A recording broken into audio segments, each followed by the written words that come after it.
السلام علیکم۔ امید ہے سب خیریت سے ہوں گے، اللہ تعالیٰ سب کو اپنے حفظ و امان میں رکھے۔ اچھا پتہ ہے کیا ہے، جب ہم نماز میں جا کے ملتے ہیں نا، جماعت کھڑی ہوئی ہے، ہمارے معاشرے میں ایک بہت میجر غلطی کی جاتی ہے کہ اگر رکوع نکل چکا ہے تب ہم انتظار کریں گے کہ جب تک امام یا جماعت سجدوں سے بھی واپس نہیں آ جاتی نا، ہم جماعت میں نہیں ملتے، ہم کھڑے ہو کے انتظار کر رہے ہوتے ہیں۔ ہمیں ان باتوں پہ زور دیا نہیں جاتا، یہ باتیں کلیئر کی ہی نہیں جاتی، ٹھیک ہے نا۔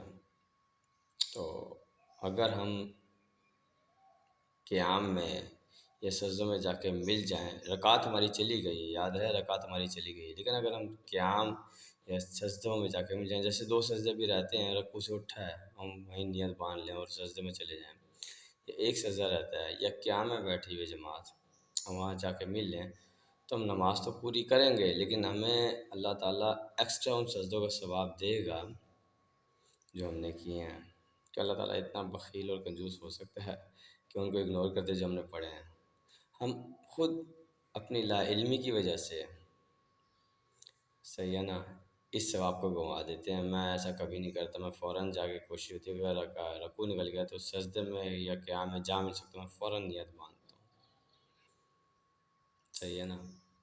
تو اگر اچھا لگے، سمجھ آئے تو عمل بھی کیجیے گا، فارورڈ ضرور کیجیے گا، شاید کوئی عمل کرنے والا آ جائے، دعاؤں میں یاد رکھیے گا۔